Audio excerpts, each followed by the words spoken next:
मधुर आवाज़ चैनल में आपका स्वागत है। हमारी आज की कहानी है माँ बेटे की जोड़ी। सुबह सुबह कड़ाके की ठंड में जब मनोरमा जी की नींद खुली तो उसने घड़ी की ओर देखा। सुबह के 6 बज गए हैं। हाय राम, इतनी देर हो गई, कहीं नल चल न गया हो। यदि नल चल गया होगा तो बहू चिल्ला चिल्ला कर पूरा घर सर पर उठा लेगी। जैसे तैसे मनोरमा जी बिस्तर से उठी और पानी भरने के लिए भरकर अपने लिए चाय बनाई और कमरे में आकर रज़ाई में बैठकर चाय पीने लगी। बेटे बहू अभी तक सोए हुए थे। चाय पीते हुए मनोरमा जी सोचने लगी कि जब 4 साल पहले रचना इस घर की बहू बनकर आई थी तो वो कितनी खुश हुई थी कि बहू के रूप में उसे बेटी मिल गई। लेकिन कितनी होशियारी से बहू ने उसके बेटे रमेश और इस घर को छीन लिया और उसे जरा भी आभास न होने दिया। रमेश मनोरमा जी का इकलौता बेटा था। शादी के 8 साल बाद बड़ी ही मान मन्नत कर उसकी सोनी गोद में रमेश को भगवान ने डाला था। बेटे को देख दोनों पति पत्नी की खुशी का कोई ठिकाना ही नहीं था। रमेश जब 4 साल का हो गया तो स्कूल जाने लगा। उसके स्कूल का वो पहला दिन आज भी मनोरमा जी को याद है, जब वो रमेश को पहले दिन स्कूल छोड़ने गई थी तो वो कितना रोया था। मनोरमा जी का हाथ थामकर आंसुओं से भरी आंखें लिए बोल रहा था, माँ, मैं आपके बिना स्कूल में अकेले कैसे रहूँगा। प्लीज़ माँ, मुझे छोड़कर मत जाओ, यहीं मेरे साथ बैठ जाओ। उसकी मासूम सी बातें सुनकर मनोरमा जी उसके गालों को सहलाते हुए बोली, स्कूल में सभी बच्चे माँ को छोड़कर आते हैं बेटा, माँ उसके साथ नहीं बैठ सकती। धीरे धीरे तुम्हें आदत हो जाएगी मेरे लाल। ये सुनते ही रमेश ने मनोरमा जी से लिपट कर कहा, आते होंगे सभी बच्चे, उन्हीं उनके माँ प्यार नहीं होगा। मैं तो आपसे बहुत प्यार करता हूँ माँ, मैं आपके बिना नहीं रह सकता। जैसे तैसे करके मनोरमा जी उसे बहला फुसलाकर उसकी क्लास में बिठा कर आई थी। धीरे धीरे रमेश को स्कूल जाने की आदत हो गई तो उसका रोना भी बंद हो गया और खुशी खुशी स्कूल जाने लगा। समय बीता, रमेश बड़ा हुआ, उसकी नौकरी लग गई तो मनोरमा जी उसकी शादी के लिए उसके पीछे पड़ गईं।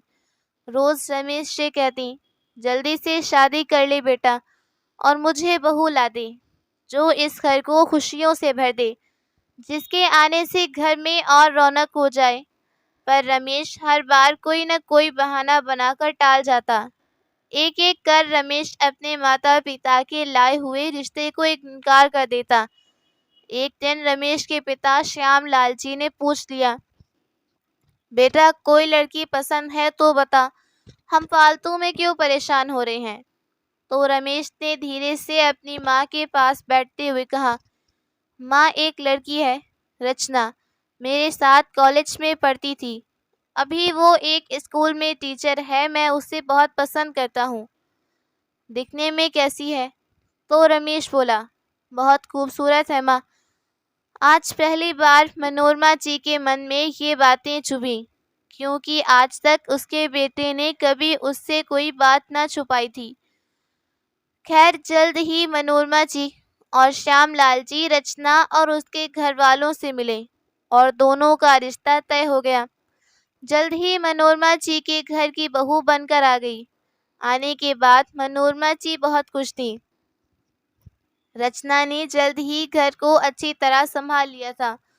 दोनों सास बहू मिलकर काम कर लेती थी। सबका जीवन बड़े ही अच्छे से कट रहा था। शादी के बाद रचना ने एक प्यारी सी बेटी को जन्म दिया तो मनोरमा जी और श्यामलाल जी को खुशी का कोई ठिकाना ही न था। वो पूरा दिन अपनी पोती के साथ खेलते, खुश रहते। पर अचानक से एक दिन हार्ट अटैक से मनोरमा जी के पति श्यामलाल जी की मौत हो गई। पूरे परिवार पर जैसे दुखों का पहाड़ ही टूट पड़ा। बेटे बहू और पोती के मोह में अंधी मनोरमा जी अपने पति को समय देना ही भूल गई थी। उसे पता न था कि इतनी जल्दी ही श्यामलाल जी उसका साथ छोड़कर चले जाएंगे। कई बार श्यामलाल जी मनोरमा जी से कहते थे, क्या हर समय बेटे बहू और पोती के आगे पीछे घूमती रहती हो? कभी समय निकालकर मेरे साथ भी बैठा करो, घूमने चला करो। कहीं ऐसा न हो एक दिन तुम पछताती रह जाओ। आज सच में मनोरमा जी को पछतावा हो रहा था, पर क्या करें, चाह कर भी बीता हुआ समय वापस तो नहीं ला सकती थी। श्यामलाल जी की मृत्यु के 4 महीने बाद ही रचना जी ने बड़ी ही चालाकी से पूरे घर पर अपना अधिकार जमा लिया था और धीरे धीरे मनोरमा जी से काम लेना शुरू कर दिया। माँ, आज मुझे नहाने में देरी हो गई, क्या आप रमेश के लिए नाश्ता बना देंगी? मनोरमा जी भी खुशी खुशी नाश्ता बना देती। कभी बहू कहती, माँ आज मेरी तबीयत ठीक नहीं है, अपनी पोती को नहला दो, स्कूल के लिए तैयार कर दो, तो मनोरमा जी भी खुशी खुशी सब काम कर देती। पर धीरे धीरे रचना ने घर के सारे कामों से हाथ खींच लिए और मनोरमा जी के ऊपर हर काम की जिम्मेदारी लाद दी। सीधी सादी मनोरमा जी रचना की मनसा को जान ही ना पाई और सारी जिम्मेदारी अपने ऊपर ले ली। जब उनके पति श्यामलाल जी जीवित थे, काम तो वो तब भी करती थी, पर तब कभी ऐसा महसूस नहीं हुआ कि वो किसी के ऊपर अधीन है। पहले इस घर में जो कुछ भी था उसका अपना था, अब ऐसा नहीं था। अब मनोरमा जी के हर काम में रचना मीन मेख निकालने लगी थी। उन दिनों रमेश भी अफसर में अधिक व्यस्त हो गया था। मनोरमा जी अपने बेटे से शिकायत तो करना चाहती थी, पर बेटे का पत्नी के प्रेम देखकर उसे लगता कि बेटा अब पत्नी भक्त हो गया है, उसे एक शब्द भी कहूँगी तो वे मेरी नहीं सुनेगा, इसलिए चुप रह जाती।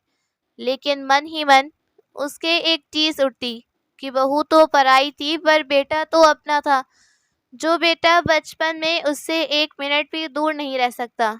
आज उसके पास अपनी माँ के लिए समय नहीं है, पर इस कमी को वो अपनी पोती के साथ खेल कूद कर दूर कर देती। लेकिन रचना से दादी पोती का ये स्नेह भी बर्दाश्त न हुआ। अपनी बेटी को अपनी दादी के करीब नहीं जाने देती। जिस घर में कभी मनोरमा जी पति का हाथ थामकर महारानी बनकर आई थी, आज उस घर में उसकी स्थिति एक नौकरानी की तरह हो गई थी। माँ, कब से आवाज लगा रही हूँ, कहाँ खोई हुई हो? नाश्ता नहीं बनाया है क्या? रमेश को देर हो जाएगी। बहू की आवाज से मनोरमा जी अतीत से वर्तमान में लौट आई और जल्दी से रसोई में जाकर नाश्ते की तैयारी करने लगी। पति को गुजरे हुए 1 साल बीत गया, पर इस 1 साल भर से एक पल भी उन्हें खुश का नसीब नहीं हुआ। रचना का मायका भी इसी शहर में होने की वजह से वो सुबह जाती और शाम को लौट आती। ऐसे में भी घर की जिम्मेदारी मनोरमा जी पर ही रहती। एक दिन रचना ने अपने पति रमेश से कहा, मेरी बुआ की बेटी की शादी है, इसलिए मैं 2 दिन के लिए शादी में जा रहा हूँ। तो रमेश ने भी हाँ कर दी। उसके हाँ बोलते ही रचना और उसकी बेटी शादी में जाने के लिए निकल गईं। अगले दिन रोज की आदत अनुसार मनोरमा जी की नींद सुबह 5 बजे खुल गई, पर फिर घड़ी देखी तो फिर से सो गईं। आज उनका उठने का मन नहीं था। आज उन्हें किसी बात का डर नहीं था कि पानी चला जाएगा तो बहू चिल्लाएगी। उसे पता था कि नल 7 बजे तक ही जाएगा, इसलिए आराम से फिर से सो गई। जब आँख खुली तो सुबह के 8 बज चुके थे। देखा तो रमेश चाय का कप हाथ में लिए उसे आवाज दे रहा था, माँ उठो, चाय पी लो। क्या हुआ माँ, आपकी तबीयत ठीक नहीं है क्या? आज तुम अब तक नहीं उठी। चाय बगल में टेबल पर रखते हुए रमेश ने कहा। तो कुछ पल के लिए मनोरमा जी को तो यकीन ही नहीं हुआ कि सच में रमेश उसके सामने खड़ा है। मनोरमा जी ने कहा, रमेश, तूने चाय बनाई है? और मेरे लिए? तो रमेश बोला, हाँ माँ, और पानी भी भर दिया है। तुम आराम से सो रही थी तो मैंने सोचा तुम्हें किस लिए उठाऊं। तो मनोरमा जी ने कहा, बेटा आज आंख ऐसी लगी कि कब 8 बज गए पता ही ना चला। आज न जाने कितने समय बाद इस तरह अपने बेटे के साथ बैठकर मनोरमा जी ने चाय पी होगी। चाय पीकर मनोरमा जी ने कहा, बेटा मैं तेरे लिए नाश्ता बना देती हूँ। नहीं माँ, आज मुझे ऑफिस में ज़्यादा काम नहीं, इसलिए मैं दोपहर में ही घर पर आ जाऊँगा और अभी मैं ब्रेड बटर खाकर चला जाऊँगा। तुम आराम करो, कहकर रमेश वहाँ से उठकर चला गया और कुछ देर बाद ही ऑफिस के लिए तैयार हो गया और जाते जाते मनोरमा जी से बोला, माँ आज दोपहर का खाना मत बनाना, मैं बाहर से कुछ लेकर आऊँगा। बोलकर रमेश वहाँ से निकल गया। तो आज मनोरमा जी भी नहा धोकर तैयार होकर आंगन में बैठे धूप का आनंद ले रही थी, वरना बाकी दिन तो वो इस समय घर के कामों में लगी रहती थी। तभी उसे सामने से अपनी पड़ोसन आती हुई दिखाई दी। तो मनोरमा जी भी गेट खोलकर बाहर चली गईं और उनसे बातें करने लगीं। दोनों बहुत देर तक बातें करती रहीं। आज मनोरमा जी बेफिक्र होकर पड़ोसन से बातें कर रही थी, क्योंकि बाकी दिन अगर मनोरमा जी किसी पड़ोसन के साथ बोल भी लेती तो बहू उन्हें खा जाने वाली नजरों से घूरने लगती। पर आज कोई उसे रोकने टोकने वाला नहीं था। बातें करते करते 1 घंटा कब बीत गया उन्हें पता ही ना चला। अंदर आकर मनोरमा जी ने कुछ रिश्तेदारों और सहेलियों को फ़ोन लगा दिया, जिनसे वो चाहते हुए भी बात नहीं कर पाती थीं। फ़ोन मिलाती ही मनोरमा जी की पुरानी और प्रिय सखी सावित्री जी ने कहा, आज तुझे मेरी याद कैसे आ गई? तो मनोरमा जी बोली, बस बहन आज बहुत समय बाद फ्री हुई हूँ, पर तूने भी तो मेरी कोई खोज खबर नहीं ली। तो सावित्री जी बोली, मैं तुझे बहुत याद करती हूँ। हम सब सहेलियाँ तो अधिकतर मिल ही लेती हैं, बस तू ही गायब रहती है। कई बार हम सब ने तेरी लैंडलाइन पर कॉल किया, पर तेरी बहू ने हर बार कुछ न कुछ कहकर बात टाल दी। अच्छा बता, अब कब आ रही है हम सब से मिलने? तो मनोरमा जी बोली, मैं रमेश से पूछ कर बताऊंगी। यदि उसके पास समय होगा तो मैं किसी दिन ज़रूर मिलने आऊंगी। कुछ देर बातें करके मनोरमा जी ने फ़ोन रख दिया। दोपहर को रमेश जल्दी घर आ गया। बाहर से मनोरमा जी का मनपसंद खाना भी लाया था। दोनों माँ बेटे ने साथ बैठकर खाना खाया।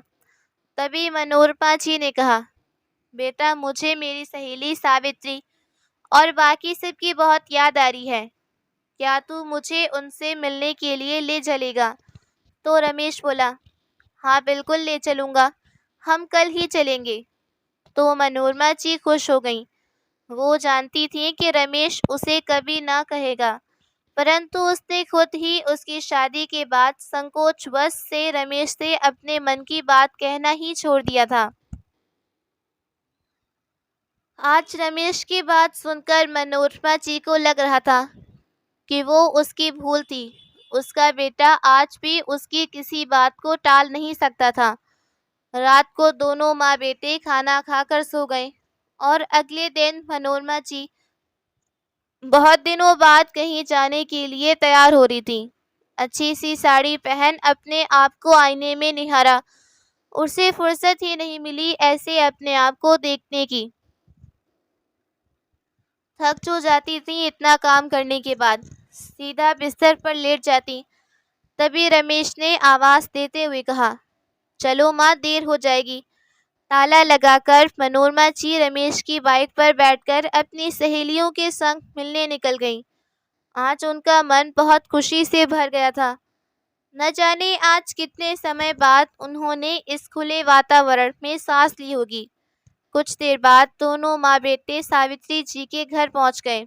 वहां सभी सहेलियां मनोरमा जी का बेसब्री से इंतजार कर रही थीं। सभी सहेलियां बातों में खो गईं। कब समय पता ही ना चला।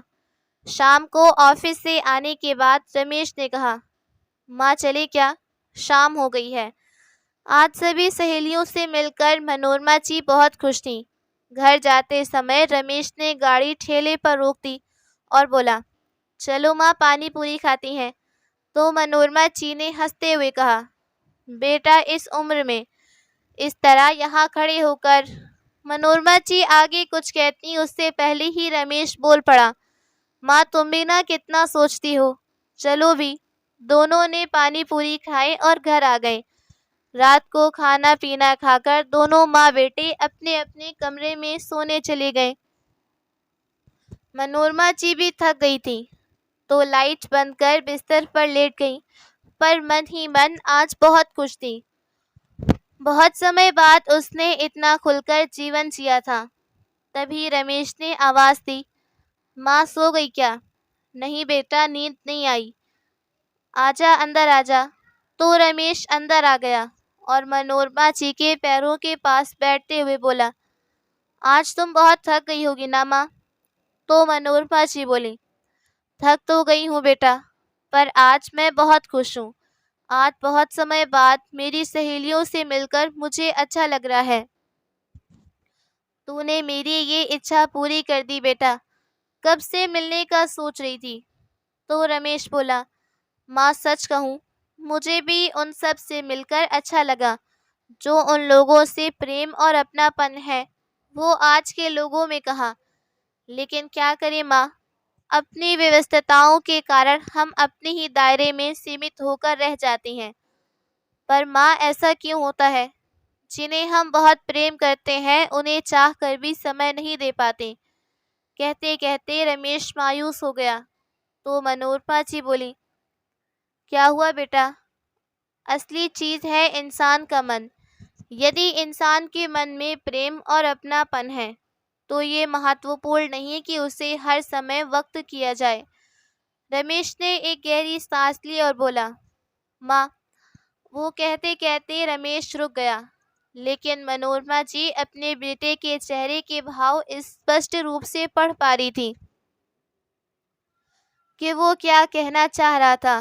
रचना का बेरुखी भरा व्यवहार उससे छिपा नहीं था, पर यह भी तो सच है कि खुद उसी ने बचपन से रमेश को सिखाया था कि बेटा किसी भी प्रकार के तनावपूर्ण वातावरण को दूर करने के लिए यदि थोड़ा सहन भी करना पड़े तो कर लेना चाहिए।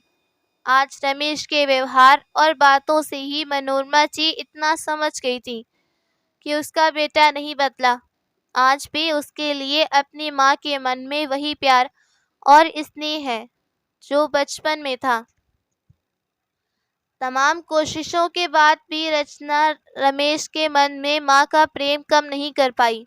अपने बेटे की बेबसी देखकर मनोरमा जी का मन आया। उसने रमेश के सिर पर हाथ फेरते हुए कहा, जा बेटा, जाकर सो जा।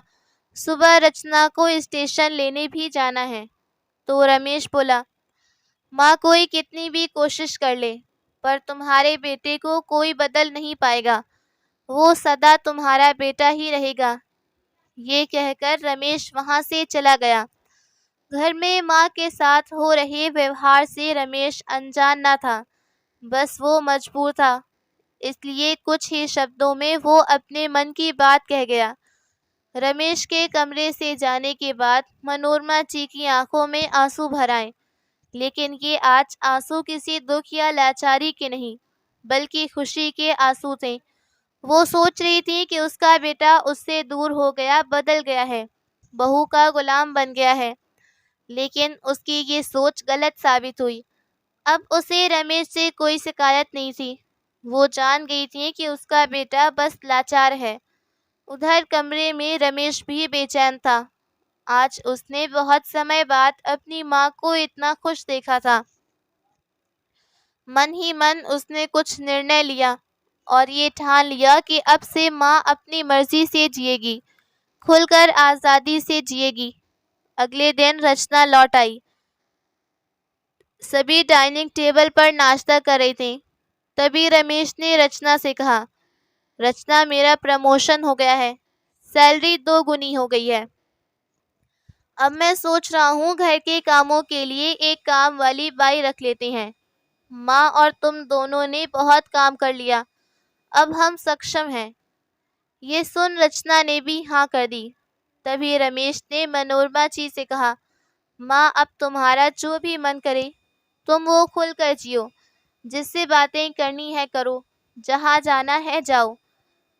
ये सुन रचना ने कहा, पर रमेश, माँ आगे। रचना कुछ कहना चाहती थी, इससे पहले ही रमेश ने कहा, रचना, माँ को भी अपने हिसाब से जिंदगी जीने का पूरा हक है, इसलिए प्लीज आप बीच में ना बोलें, मुझे कोई बहस नहीं चाहिए। तो रचना भी चुप हो गई, क्योंकि इससे पहले रमेश ने कभी उसके साथ ऐसे बात नहीं की थी। इसलिए रमेश का गुस्सा देखकर आज वो हैरान थी कि आज रमेश को न जाने क्या हो गया जो ऐसी बातें कर रहा है।